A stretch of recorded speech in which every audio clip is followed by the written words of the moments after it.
income tax return. In a matter of 5 seconds, I'm getting a full, 6-paragraph answer, perfect, precise, whatever reason that I would have missed also.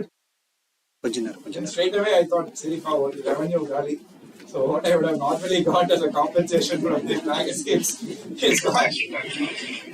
So, though it's on the lighter side, I'm telling you, the serious side is really revenue. Oddly, that is not my primary source of income, something I do on the side. But you can imagine if you're a journalist. You can imagine if you're someone who is doing a job of writing, you have blog writers, people who do content updation, etc. Now, these concepts is going to be completely automated. So you found in a matter of days, people have lost their jobs. It's the reality. You want to write, you have a newsletter for your college. So now the newsletter, unless it's something which is more specific or personal to the college, if it's a general write-up, you just have to ask ChatGPT to do it for you. What are the job opportunities for commerce students? So, right, you don't have to go to an expert and get that information. It's going to compile it from online, and artificial intelligence is going to draft it beautifully for you. No grammatical errors, no comma, no space, no mistake. Drafted in an easy to understandable manner. Everything going to be done in a matter of seconds. So AI, in reality, is a huge threat for jobs. And you see people in Google, Facebook are losing jobs today.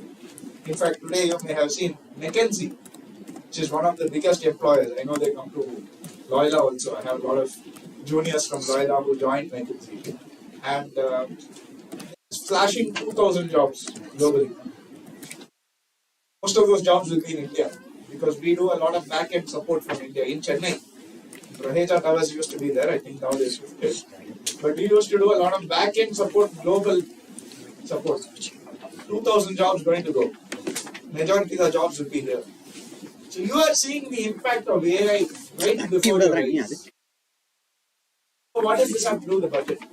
Abhishek, I called you to speak about budget, we're talking about job market.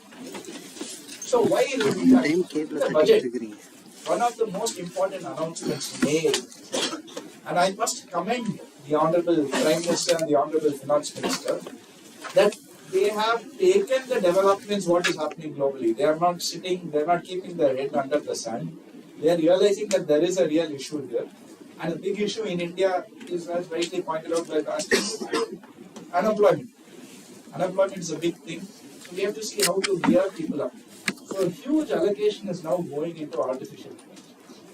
And I must tell you, now you're final year, but when I was studying my CA, I was doing my CA, I was doing my BCom, I was doing a few other professional courses, and I was working.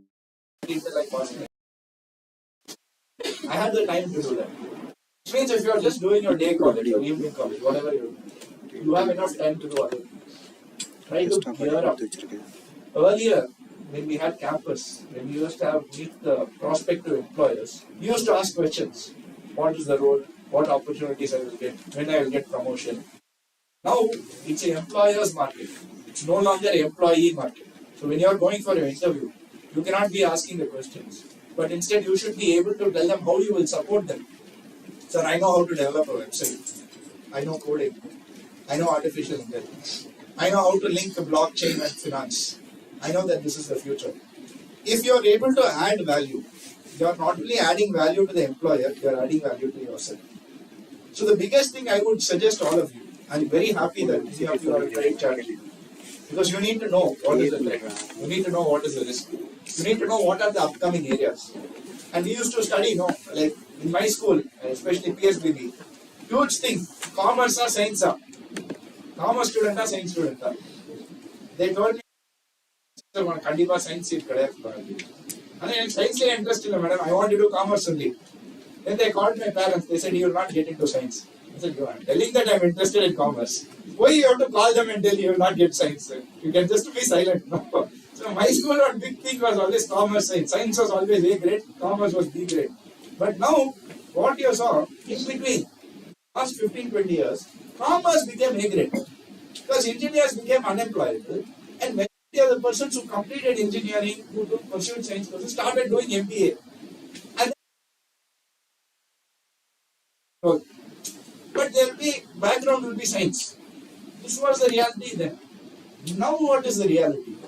Is there's going to be a blurring between science and law. You cannot say that science, I don't know, forget. To mix them both. Because that reality. So my suggestion to all of you, upskill yourself. Constantly keep skilling.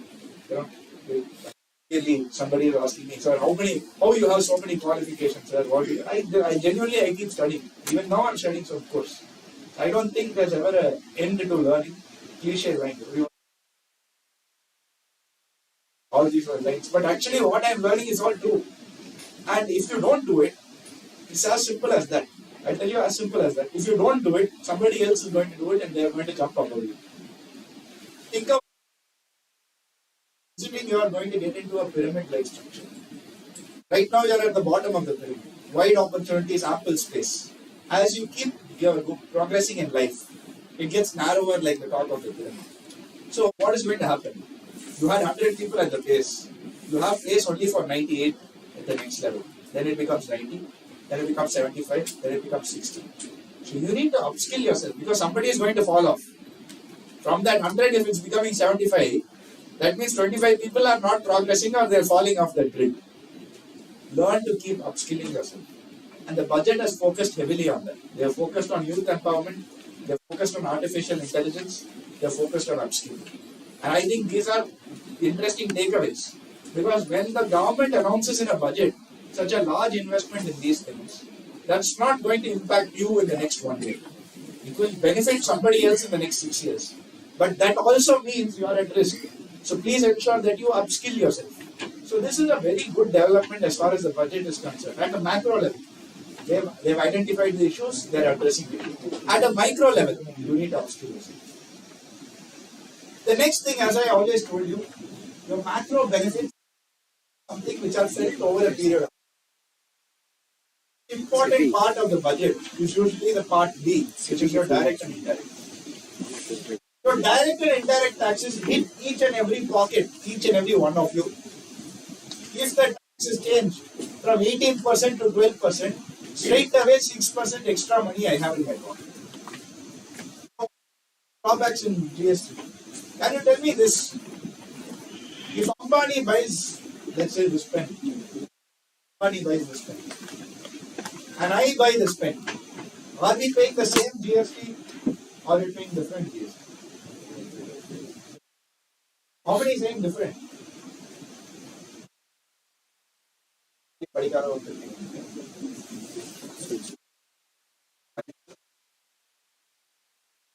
Fundamental difference between your direct tax and indirect tax is your indirect tax does not the same rate for all. Whereas your direct tax differentiates. If you have more income, more tax. If you have lesser income, less tax. Better. Should it be between the persons or should it be the same for all? How many people saying it should be same for all? It should be. Because I said Ambani and example. But the point is, you're right. The point is, GST does not distinguish between. What's the issue with that? I'll tell you what the issue is. I'm a small vendor. I'm a small scale vendor who's selling this pen. I have to pay the same tax as Ambani or Adani who's selling this pen. You're right. You need to answer because I can't compete with them. How will I compete with Ambani or Adani? Which means a small vendor can never compete with us. How can a small person start up unless it's a groundbreaking idea? Regular idea, I want to sell something, I want to do this. He has to do some value addition. Sir, I will come and deliver this pencil to your house, sir. Even one pen you order, I will come and give it to your house. Value addition. Adani cannot do. So these sort of aspects they have to start seeing. But when it comes to your income taxes, it's based on your slab rate. So I have to start first with the indirect tax. Now what the government have started doing now is they have started making which are larger impact to the economy. I'll give you a simple example. You all Nirbhar Bharat, what does it mean?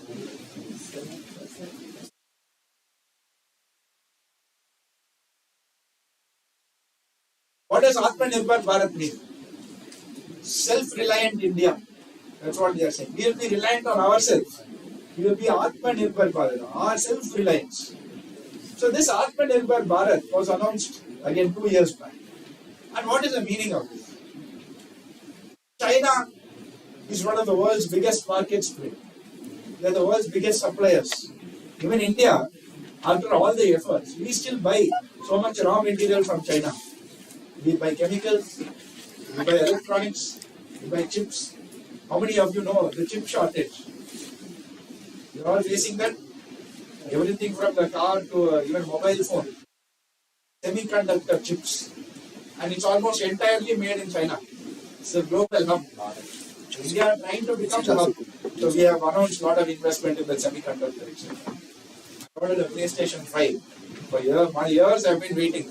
I've been wanting to buy. Now I have 2 kids. I don't have time. Wife is shouting at me. Yesterday PlayStation 5. I opened also. So unfortunately for 3 years I could not do it. But now I'm able to. But the 3 years delay is because of no semiconductor chip market. So we are facing a reality where China has become the world supplier and they are determining the demand. So what is government doing?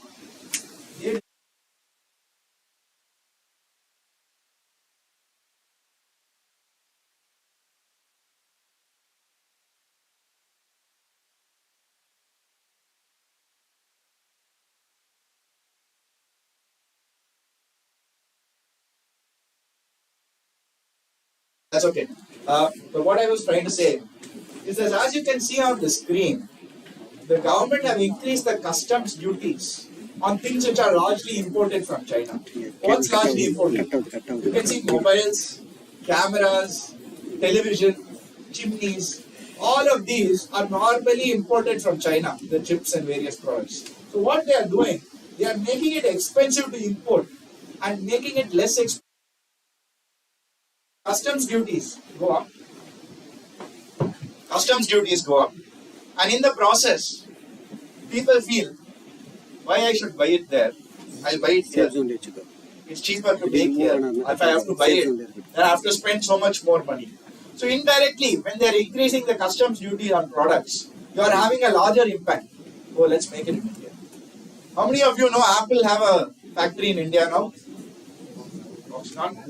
Where is it? In Chennai. So it's in Kanchipuram, which is effectively Chennai. You don't drive for 1 hour, you're there. So you can see that Make in India impact is already there. You can feel Apple, one of the biggest companies in the world, manufacturing in our backyard. So Make in India impact is there. And this is all focused on making in India. Encourage them to manufacture it in India. Encourage them to make it in India. Because if you have to get it outside India, it's going to cost you a lot of money, a lot more money. Of course, certain other health-related, like cigarettes, have gone up. So people who smoke here, you have to pay more taxes, and heating coils, diamonds, etc. But the things you are depending on China. What about the gold and diamond and silver? Yeah, that's a good question. To make in India? It is very much possible, because one thing, when it comes to diamonds, why everyone's laughing?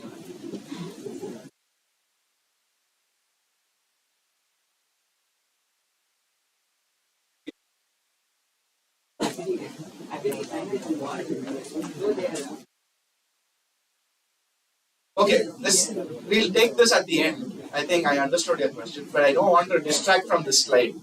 The point, as sir rightly asked, he asked what about diamonds and jewelry, etc. Now, what the government have done, lab-grown diamonds, what they call it, is that it can be manufactured. You need not go mine.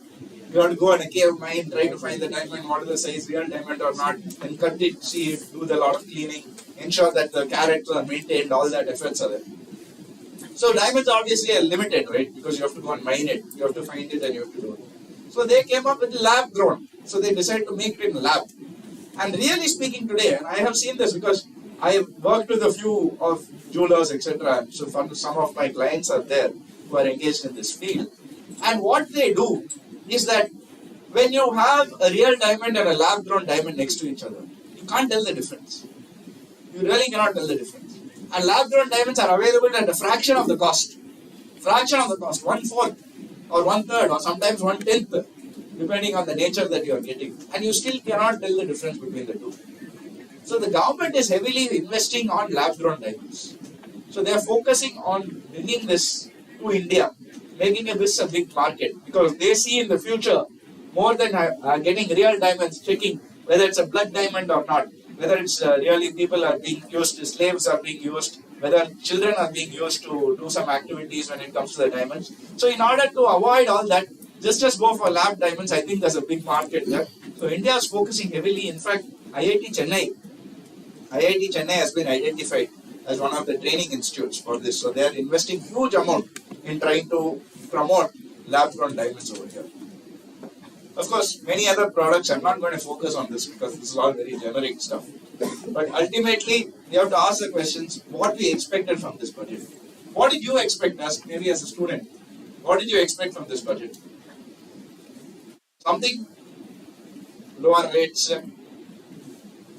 some extra deduction for whatever educational cost I'm paying. Try to reduce the inflation and also to improve the petroleum productivity.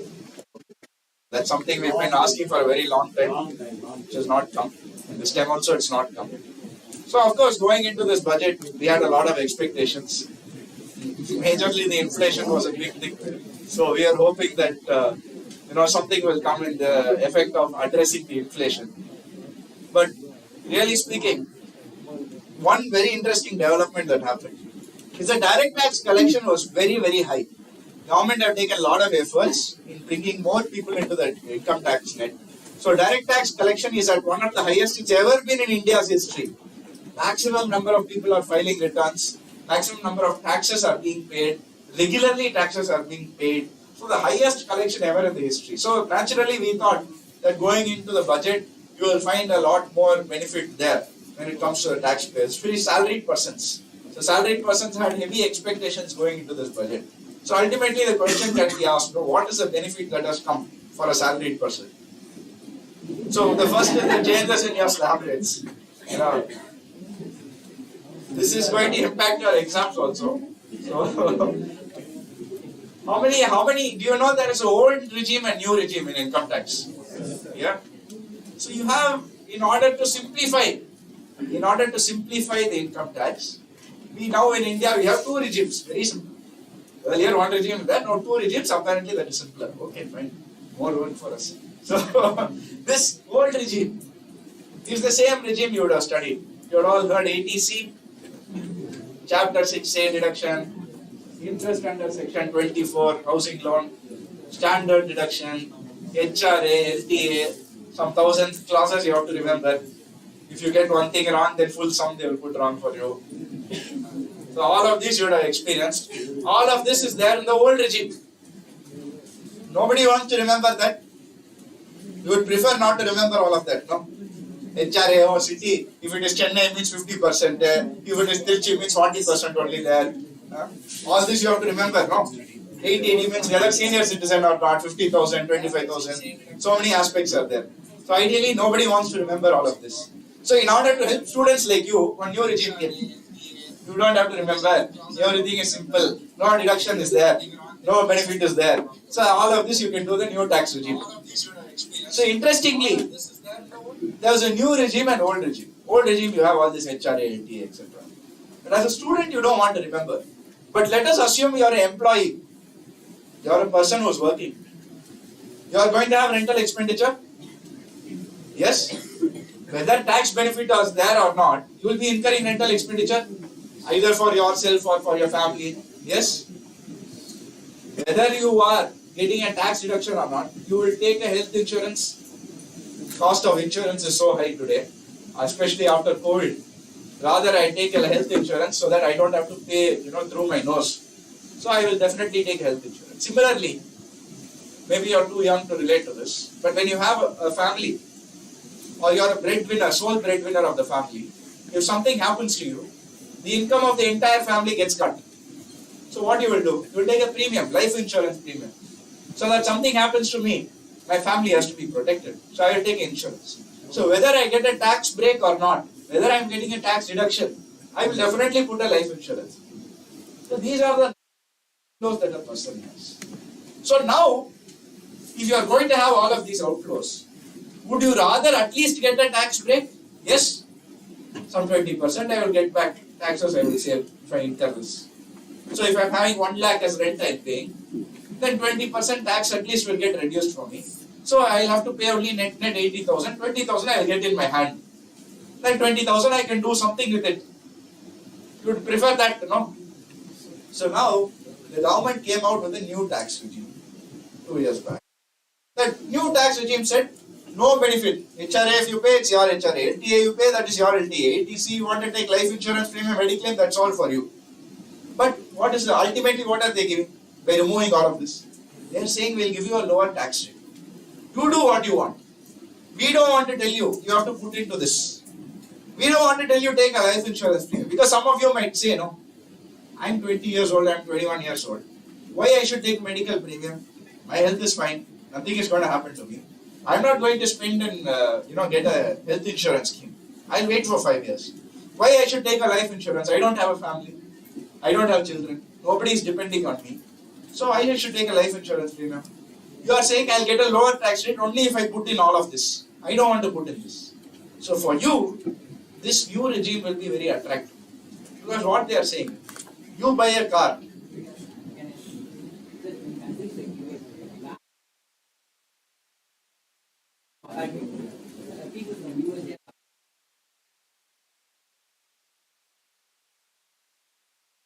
If the medical market, if insurance is not taken in USA, they could not cover their own expense for that. Yeah, no, there are two aspects to that. It happens. What is the? There are two aspects to it. It's not that simple. If you take the US insurance, you get treatment there. But the insurance sometimes are very high. People choose not to take it. That's the reason why they come here. Or sometimes the specialized treatment here is much better at a reasonable price. But still, that's not my point here. I don't want to distract from my point. My point is this. My point is, a young person who's in the job market will not need to put all the ATC, ATD, HRA, FTA, etc. So in your case, I prefer a lower tax rate because with that money that I get, I can buy a car, I can buy a TV, I can invest if I want to, I'll put it in the share market. So it's left to you. You are given the discretion under the new scheme. So what this means, the government after launching this new regime, no data was there to know how many people have adopted it. In fact, after the budget, there's a press conference. And in the latest press conference, the finance ministry team were asked, how many people have adopted the new regime?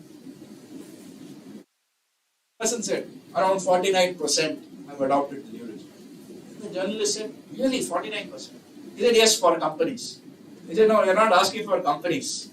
We are asking for individuals. This new regime that you announced, how many people have adopted? Then they looked at each other, they whispered something, they said that data is not available with us. So, that no data available, I'll tell you the reality, which was published in the paper a couple of weeks later. Less than 3% have apparently adopted the new regime. So still today, till before the budget rather, the old regime was much more attractive. After all the changes, after the lower tax rate, everything. So that's why in the latest budget now, your tax regime, for the new tax regime, they have increased the basic limit up to 3 lakhs. But more importantly, you would have heard this announcement. Up to 7 lakhs you need not pay tax. That was the big announcement this budget. Up to 7 lakh rupees, you need not pay tax. So that means up to 7 lakhs, you have something called a rebate. You have a rebate under 87. But I'll tell you one very funny thing. If you earn 6,99,999, your tax is 0. If you earn 2 rupees more, 1 rupee or 2 rupees more, then your tax becomes 35,000. So you would rather say, if your employer says, I'm going to increase your salary, sir, please sir, panta denge sir. 2 rupees I have to suffer so much tax. So this rebate has an inherent problem in it. But the government don't want to increase the basic tax, your basic limit, because they want people to file the returns. Then only they can catch people who are evading taxes. So they want people to file the return. At the same time, they also want to give a tax benefit. That is why they are giving it in the form of a rebate. But this is very important from a tax planning point of view for all of you. And I'll tell you why. It's because 2019, we had then interim finance minister, Shri Piyush Goyal ji. He had announced saying that up to 10 lakh rupees you don't have to pay tax. So allow me to be little skeptical when this budget 4 years later, they are saying up to 7 lakh rupees you don't have to pay tax. Whether 10 is bigger or whether 7 is bigger, that sort of question started coming, saying which is better, really old scheme is better or new regime? Or really when they are saying this is a new regime, whether that same regime, old regime, they have just repackaged it, whether it's the same banana. That question only that came up for me. So that banana I had to put it in the form of numbers to really see whether which is better. So I did. I ended up putting it in numbers to see which is actually better. So let's take in the same scenario, up to 10 lakh rupees you are earning. I tried to see which is the more beneficial scheme. Now you have standard deduction. If you're an employed person, you get a standard deduction in the old regime up to 50,000. In the latest budget, it's there in the new regime also. Till last year, it was not there in the new regime. Now they are giving it in the new regime. So you get a 50,000 in the new regime. Housing loan interest. If I buy a house, I will buy it with a loan only. Any sensible person will buy a house after taking a loan. You will not use entirely your own funds because you get a staggered opportunity to make payment. So if you buy a house, a normal middle class person, whether he will buy a house and leave it to rent or he will stay in that house. Like he will stay unless he is in a different city, etc. Either he will stay or family will stay. Parents will stay, relatives will stay, like that. If you are a self-occupied house property under the new regime, you don't get any interest rate. One clarification. Yeah. And two self-employed, Yeah. along with that, HRA operating. Yes. Within the city or different? No. It has to be outside. You cannot be self-occupied in the same city and then claim HRA also. The last transaction, the But the whole logic is, if I have a house in the city and it is self-occupied by my relatives, if I am taking another house, of course, if it's a real, genuine cost, I have an agreement, I am making the payments through banking channels, it's an unrelated party. If I can prove all that, I can still do it. I can own a house and I can have a dispute with my parents, so I don't want to live in that house. So I want to stay separately. Or my employment place is far away from my house, so I want to stay closer to my job. That's all explainable. So it can be explained. But the logic is, if it's in the same city, you should not abuse the provision. That is the logic behind it. But coming back here, this is your ATC, 1,50,000. I'll put PPF, LIC, PF, all of that is there. I get that benefit under the old regime. Under the new regime, nothing. Then MPS, Mediclaim, ATTDA, all your deductions. So net, still after the latest budget, under the old regime, my net taxable income comes to 4,65,000. Under the old regime, I have rebate up to 5 lakhs. And the NPS investment, 10% for CPS and 14% for NPS. That is under ATC, sir. That is different. Let's not confuse with that. NPS I am talking about as a C11B I am talking about. So in this provision, up to 50,000. Enough. So the point is, the ultimate point is, under the old regime, up to 5 lakhs you have a tax rebate. You don't have to pay any taxes. Under the new regime, up to 7 lakhs you have a rebate. But here, despite all the benefits, my income is 9 lakhs. I have to pay a tax of 45,000 under the new regime on the same income, on the very same income.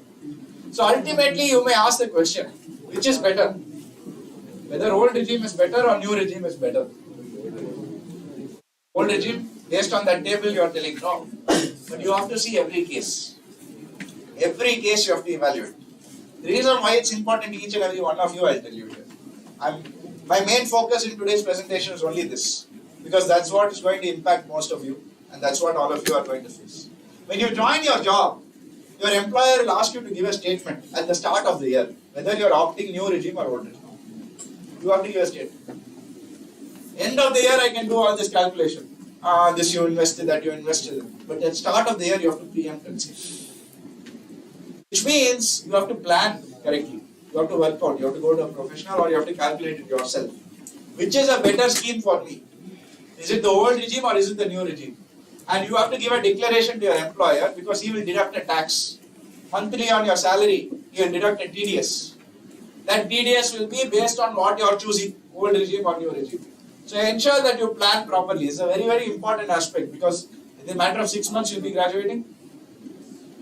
So you're going to get a job, you'll be working 3 months. So 6 months you're all going to be working. You would have already given this declaration by then. So ensure you're updated. It is high time that you know all of this and see the practical impact of it. So I would suggest all of you be up to date with this. You have a calculator on the income tax website itself. You have something called an income tax calculator.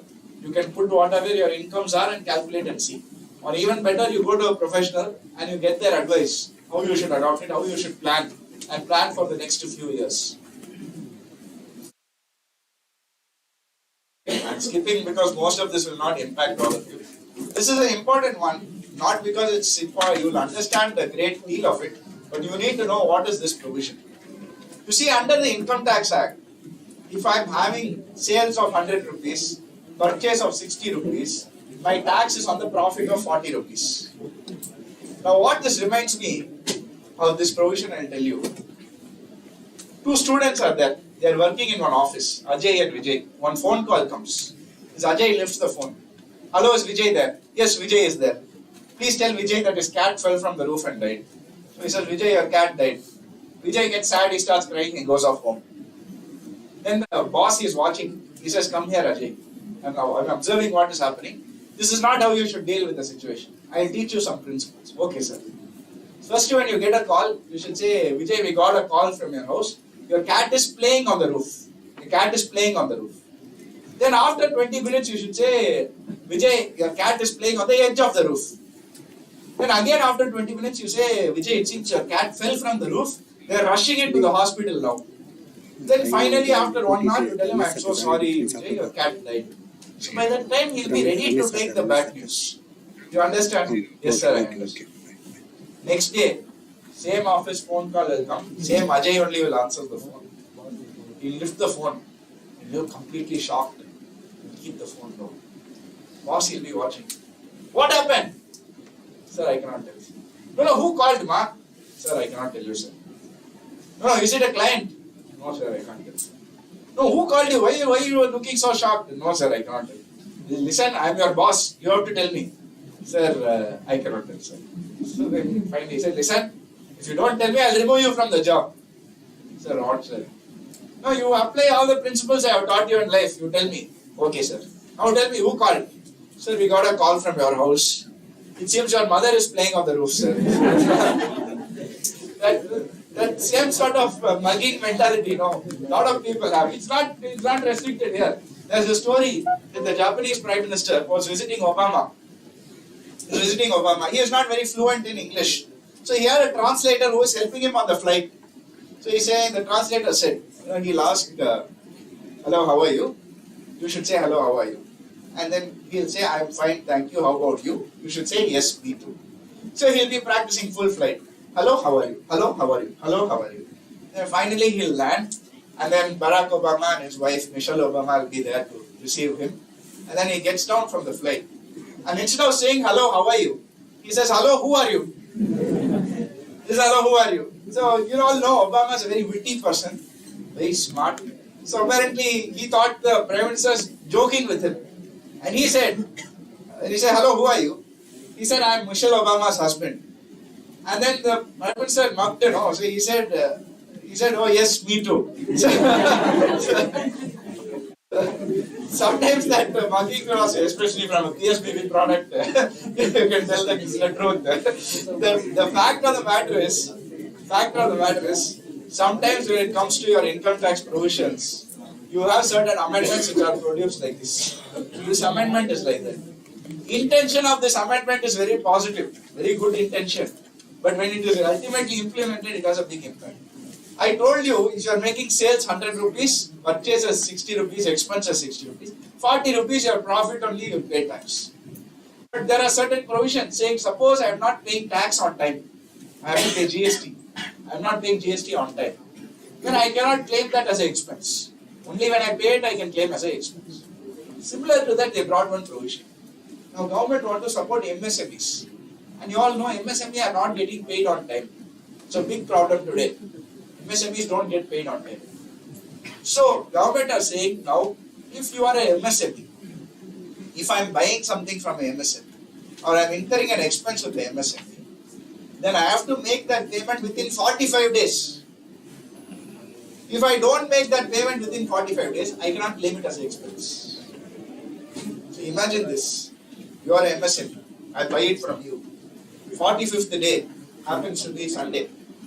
I'm not able to make the payment. So I make it on the 46th day. I make it after 1 week because there's a slowdown in the economy. I don't have liquidity. Some fellow who has to pay me has not paid me, so I'm delaying the payment to you. But I am paying you. It's not that I'm not paying you. I am paying you. But I'm paying you late. What they are saying, I cannot take it as a tax benefit. Now this impact means that 60 rupees purchases I have made. If I have delayed that 60 rupees payment by even 1 day, I have to pay tax on the entire 100 and I should have paid that 60 also. This is not sustainable liquidity wise. You'll pay 60 and you'll pay tax as if you got 100 rupees profit. That seems to be very, very unfair to me. The logic is government want to encourage people to pay MSMEs in time. But ultimately, whether it is practically implementable is a big issue. They are already represented on this. But as far as you are concerned, you need to know MSMEs need to be paid in 45 days. If they are not paid, then you cannot adjust that expense against your sales and it will effectively be, your profit.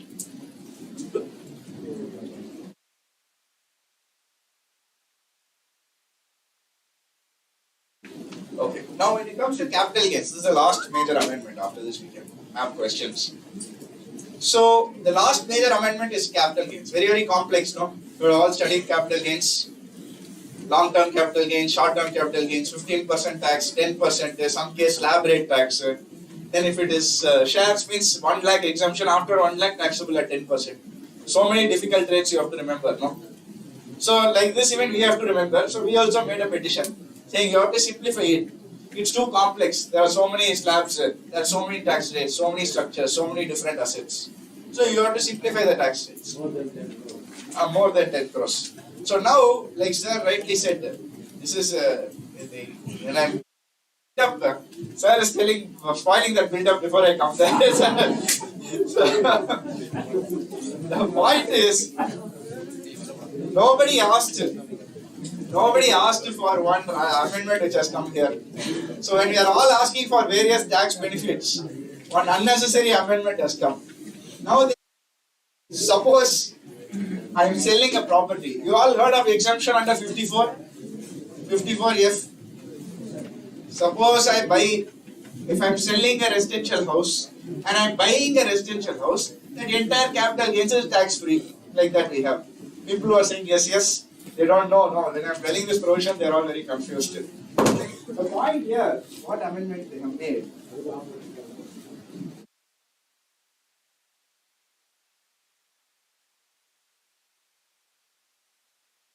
If people are watching on stream or content. The point is, when you bring a limitation like this, so when you bring a limitation like this, they are selling, when you sell a property, you have to be taxed. But when you reinvest, if your reinvestment is more than 10 crore rupees, then we will cap it at 10 crores, which means essentially you have to pay tax, even though you are paying more for it. Now the rationale why they brought these exemptions without any restriction before is because they wanted to encourage people to invest. Then only you will sell, then only you will invest. In order to encourage people to transact, don't be afraid you'll have capital gains, you can save it. You can save it with this. That is the logic. Then people will feel, oh, I can sell my house, I can sell this, I can reinvest. So in order to encourage, they brought this. But now, when you restrict, and why they restricted, don't ask me. Sir, correctly said 10 crores. Why 10 crores, sir? Do you know why 10 crores? Yes, but why they fixed that amount at 10 crores? Even I don't know. Because I have also been reading a lot of newspapers of late. Before the budget came, 2 months before the budget, unfortunately for some reason, Alia Bhatt sold her property for 10 crores. Ranveer Singh sold his property for 12 crores. I think that same Times of India only, they have also been reading why they fixed this 10 crores. Previously we had a problem, CI, cost inflation. No? Yes. That is also they reduced from 1981 to 2001. That is a good change, sir. I'll tell why. I don't want to distract because they may not understand the impact of it. That is a good change. I'll tell why. But the point here is why 10 crores nobody knows. Nobody knows, sir. Also doesn't know. I also don't know. I think if you ask also, they may not know why this 10 crores. But this 10 crores has been fixed. So now I tell you why there's a problem here. If you have all studied, children education allowance, one allowance is there. How much is the amount? Which school, sir, gives education 100 rupees today? First cost will be more than 100 rupees, sir. So that 100 rupees has remained unupdated since I was in school. When I was in school also same 100 rupees only that allowance was. I studied CA same 100. Now also that same 100 rupees only. They have not changed at all. So my fear, if 10 crores, if this 10 crores is not amended on a regular basis, it will be a huge impact. It will have a huge impact. Because today, if you have to buy a 3-bedroom or 4-bedroom house in Chennai, in the city, it's going to cost you minimum 2 to 3 crores. If you want to buy a similar size house in Bombay, it will cost you 8-9 crores. So buying the same thing in Delhi, it will go 15 crores. It does not mean you're rich, poor, etc. People may need it out of necessity. My employment is here. My children's schools are there. My wife is here. Parents are next to the hospital so that I can take them. Based on this, people take decisions. So this 10 crores figure does not reflect well. The same 10 crores, if I have a house in Palghat, I can buy acres of land. I can build a huge house with parking, with so many cars. But the same thing in Delhi, I can buy a 2-bedroom house only. So it does not necessarily reflect a person's wealth, etc. So I really don't know why this 10 crores has been fixed. And I really don't know if they will amend it. So in my view, I'm very disappointed with this amendment.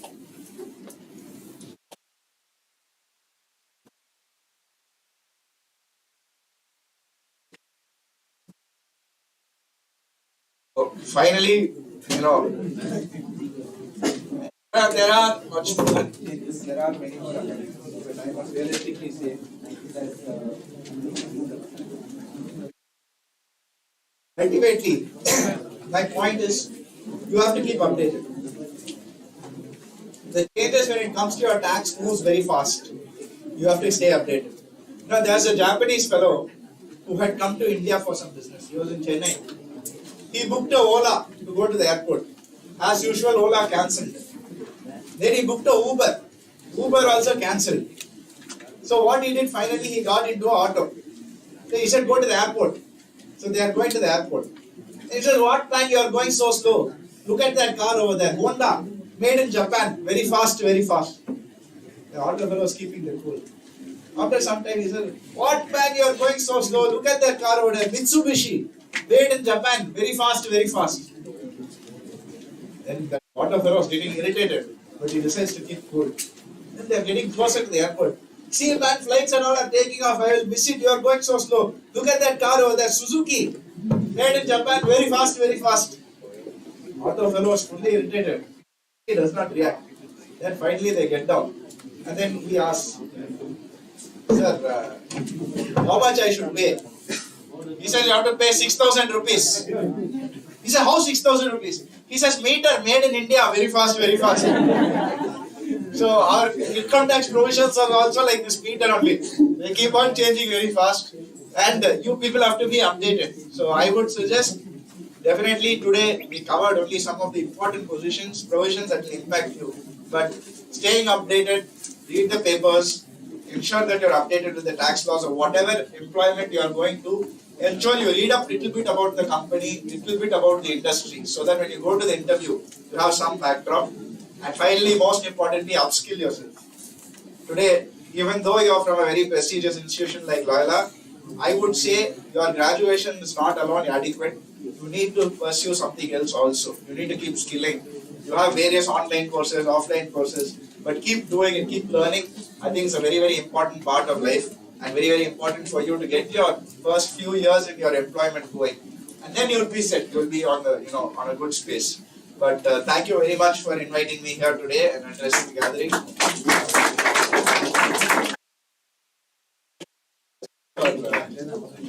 Okay. If there are any questions, I can take it. Questions from your side?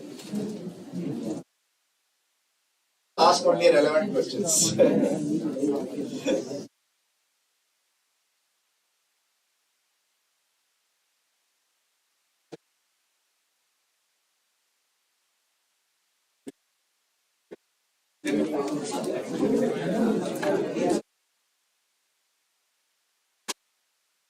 Next time, no, sir. You can understand. You come back, சொல்லுங்க.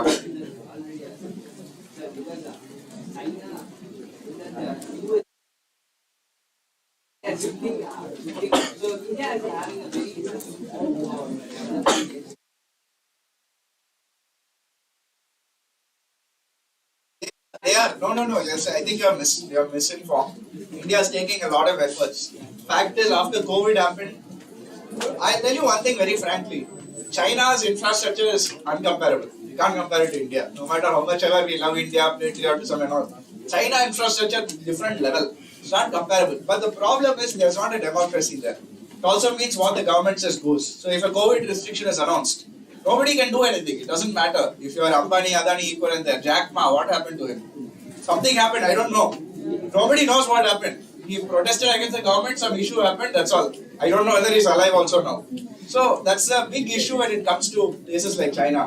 And when you're a business, you can't function in that environment. Whatever infrastructure, whatever cost benefit. I cannot function. Tomorrow suddenly you'll come and say shut the factory means what I'll do? I have taken orders across the world. I have to supply. You are telling shut the factory, we will not tell you when you have to open. What I'll do?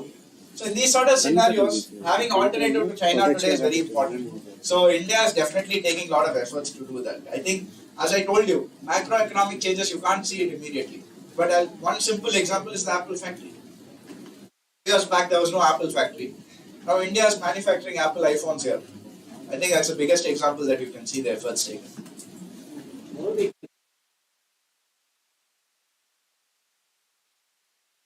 Of course, from our point of view, it seems like a very simple thing. Bring petrol into GST, do a lot of changes when it comes to your tax, etc. But I do think there's a larger ramification there. Government have done one good thing is they are focused on infrastructure. They have not distracted from that. In fact, this budget could have been a very populist budget. Election is coming up, so they could have made it so many benefits we have done. But they have not done that. They have actually managed to keep a good balance. Enough changes to benefit people but not going overboard, and also ensuring that large macroeconomic benefits are done. The unfortunate position is India is a developing economy. Whatever happens in US will impact us. If job recession is happening there, we will also face recession. If markets go down there, we will also go down. So we have to go by what the global economy is. I think the fundamentals are good. I think maybe in 6 to 7 months you will start seeing the inflation coming down. So that's what I strongly feel. Yes. According to your expertise, which staff would you prefer? If you are new to the market, 100% the new regime will be much more appealing. So I would suggest stay with the new regime at a point where you have to evaluate every year. Every start of the year, end of the year, evaluate and see what if you have done this, what if you have done that. If you are not going to put PPF, you are not going to take an insurance premium, you are not taking Mediclaim, you don't have a housing loan. It's very easy for you to say that new regime only is beneficial for you. They are saying that if it's more than 50 lakhs your salary, No.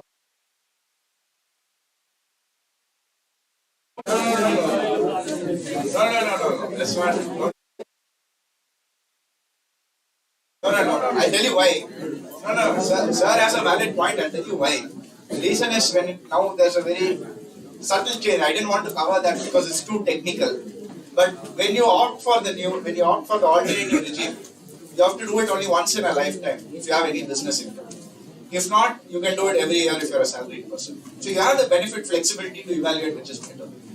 If I'm having, let's assume this year I'm a salaried person, but I may decide to start a business next year. I don't know. I may get a commission opportunity. I may start a business. My mother said that there's a business, you put it in your name. So I may start a business tomorrow. So if that's the case, I can only I can shift back and forth. I can opt for the old regime. I can come back to the new regime. Only once in a lifetime. I would suggest you don't waste that. Because you don't know in the future how your circumstances will be. The likelihood is obviously you will earn more income in the future. And you will have more families who obviously will have expenses will have investments. At that point, you need to have access to the old regime. So now the new regime has been made the default regime, which means you have to opt for the old regime, which you can do only once in your lifetime if you have business income. So I would suggest stick with the new regime. There's a lot more planning, there are more nuances. I don't want to get into the details because it's lunchtime and people may not be willing to sit. So we can discuss it offline, but my point is, as of now, if you're new to the market, I would say the new regime is 100% beneficial rather than the old regime. If you're a person who's settled, has a job, has a family, then in those cases the old regime will be better.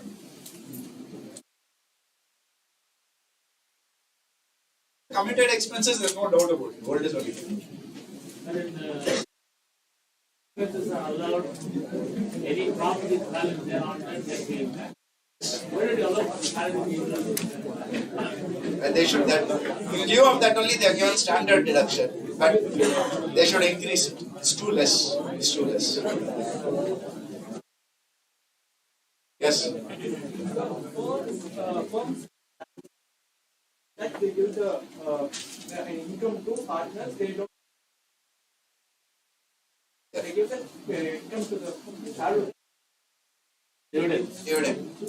Yeah, so basically this is a two aspect thing. The reason being, okay, it's very technical, but the point is, you can be taxed on the same income only once, normally. The difference between a partnership firm and a company, as you may have studied in company law, a partnership firm is a distinct legal entity only for the purposes of income tax. A firm cannot technically buy a property, whereas a company can. So a company is a different entity, it's a person altogether, whereas a partnership firm is a separate entity only for the purposes of taxation. A partnership firm cannot own a land. Partnership firm cannot own shares. It can be done through the partners. So that is the logic why only one of them should be taxed. Essentially what you are saying, I understand. You are saying all that, but for tax purposes, they separate you're saying. But that is the reason why for the new tax regime, new tax rates and all, they are giving it only to companies. They are not giving it to a partnership firms. Na macha, basi hai.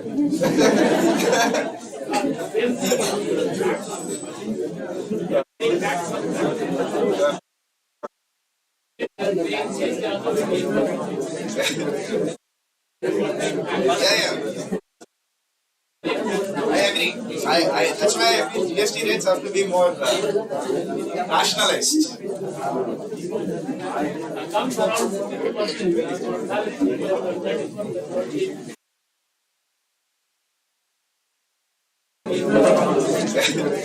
Our friend is getting angry. Yeah.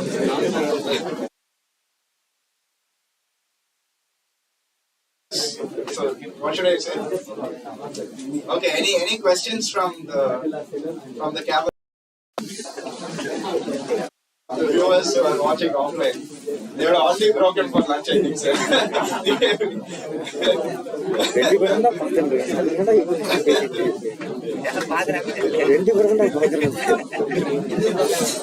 they have any questions, they can put it on YouTube or something. The chat box.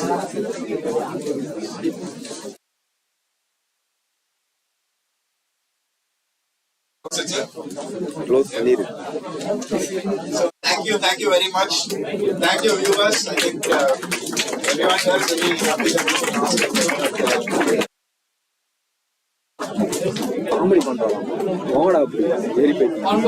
On behalf of the students and the Department of Commerce, Loyola College, I would like to express my heartfelt gratitude for taking out time from your busy schedule and coming to our institution to share your knowledge and insight with us. Your lecture on Union Budget 2023 was truly enlightening, informative, and thought-provoking. We appreciate your dedication for educating the next generation. Your commitment to your profession and the community is highly commendable.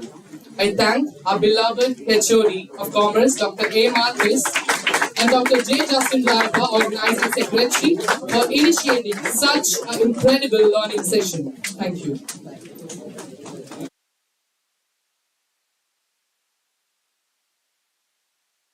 I also thank Loyola College, Salem, and Loyola College, Vettavilla.